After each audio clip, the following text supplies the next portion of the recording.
আসসালামু আলাইকুম, সবাইকে শুভেচ্ছা জানিয়ে আজকের ভিডিও শুরু করতে যাচ্ছি। আজ আপনাদের সামনে নিয়ে এসেছি পাকা আমের আইসক্রিম। ঘরোয়া উপায়ে কিভাবে অল্প উপকরণ দিয়ে চটজলদি এই দুর্দান্ত আইসক্রিম রেসিপিটি তৈরি করা যায় সেটাই আপনাদের সঙ্গে শেয়ার করতে যাচ্ছি। আশা করি ভালো লাগবে। ভালো লাগলে অবশ্যই লাইক কমেন্ট শেয়ার করতে ভুলবেন না। আর নতুন বন্ধুরা চ্যানেলটাকে সাবস্ক্রাইব করে আমার পাশে থেকে যাবেন। পাশে থাকা অল অপশনটাতে ক্লিক করে দেবেন যেন নোটিফিকেশন সবার আগে আপনার কাছে পৌঁছে যায়। আর যারা এই কাজগুলো করে নিয়েছেন তাদেরকে অসংখ্য ধন্যবাদ ও আমার অন্তর থেকে অনেক দোয়া।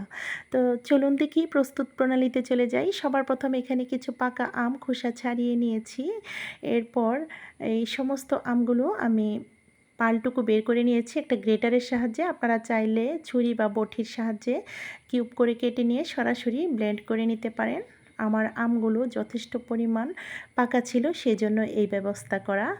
এরপর একটা চালনি দিয়ে আমরা চেলে নেব, আঁশ বা দানাযুক্ত যেন না থাকে।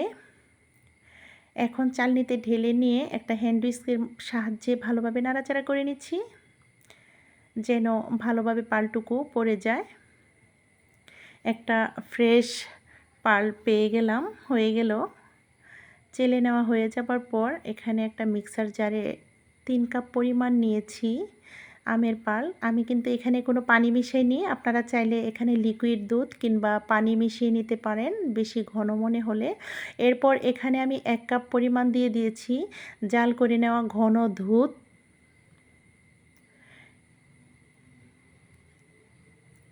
এরপর এখন দিয়ে দিচ্ছি এখানে হাফ কাপের চাইতেও কিছুটা কম হবে চিনি। চিনিটা আমরা বুঝে ইউজ করব।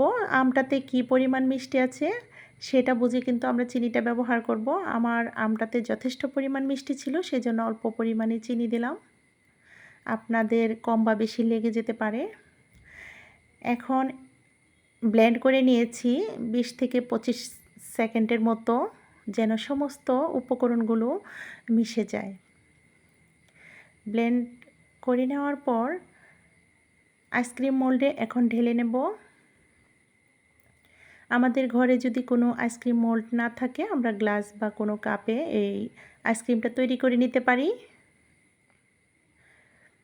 ভিডিওটাতে এখনও যারা লাইকটা দিতে ভুলে গেছেন প্লিজ একটা লাইক দিয়ে যাবেন।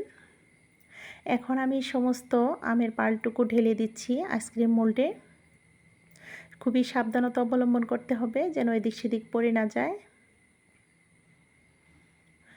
অবশ্যই আমি নতুন রাঁধুনিদের উদ্দেশ্যে বলছি, মোল্ডে সমস্ত পালটুকু ঢালা হয়ে গেছে। এখন আমি যে আইসক্রিমের যে মোল্ড ছিল, মোল্ডের যে স্টিকগুলো ছিল, আইসক্রিমের মোল্ডের স্টিকগুলোই আমি দিয়ে দিচ্ছি এখানে। আমরা চাইলে এখানে কাঠের যে স্টিকগুলো আছে মুদিখানা দোকানে 30 টাকা প্যাকেট গেলেই পাওয়া যাবে, সেগুলো দিয়েও আমরা করে নিতে পারি। এখন আমি সমস্ত মোল্ডের স্টিকগুলো লাগিয়ে দিয়েছি ক্যাপ সহকারে স্টিকগুলো। আর এই যে আরেকটা আমার পুরনো, দুটোই পুরনো ছিল, এখানে কিছু স্টিক হারিয়ে গেছে সম্ভবত কোথাও ঘরের আনাচে কানাচে কোথাও আছে, হয়তো পাচ্ছি না খুঁজে। এটা আমি কাঠের যে স্টিকগুলো আছে আইসক্রিমের সেই স্টিকগুলো দিয়ে দেখিয়ে দিচ্ছি। এটাতেও আমি সমস্ত পালটুকু ঢেলে দিচ্ছি। পালটুকু ঢেলে নেওয়ার পর এখানে অবশিষ্ট কিছু লিকুইড ছিল, এটা আমি একটা স্টিলের গ্লাসে ঢেলে নিচ্ছি। বেবি যে স্টিলের গ্লাসগুলো সেখানে ঢেলে নিচ্ছি। আর আমরা সমস্ত আইসক্রিমের মোল্ডগুলো একটু ট্যাপ ট্যাপ করে নেব যেন কোনো প্রকার লাম্পস না থাকে। এই পর্যায়ে দেখতে পাচ্ছেন আমরা চাইলে কিন্তু ফয়েল পেপার কিংবা হাতের কাছে ফয়েল পেপারটা যদি না থাকে তাহলে নর্মালি যে আমাদের খাতার যে কাগজটা আছে সেই কাগজটাই আমি দিয়ে দিচ্ছি, দেখতে পাচ্ছেন। দিয়ে দেওয়ার পর নাইফের সাহায্যে মাঝখানটা একটু ফুটো করে নেব একদম মাঝ বরাবর। এটা আমি কাঠের যে স্টিকগুলো দিয়ে ইউজ করব সেটা আপনাদেরকে দেখানোর চেষ্টা করছি। আর এই খাতার কাগজ দেওয়াতে কোনো সমস্যা হবে না, আপনারা ট্রাই করে দেখতে পারেন। এই পর্যায়ে দিয়ে দিচ্ছি সমস্ত কাঠের স্টিকগুলো। এই স্টিকগুলো কিন্তু মুদিখানা দোকানে গেলেই 30 টাকা প্যাকেট পাওয়া যায়, 100টা থাকে স্টিক।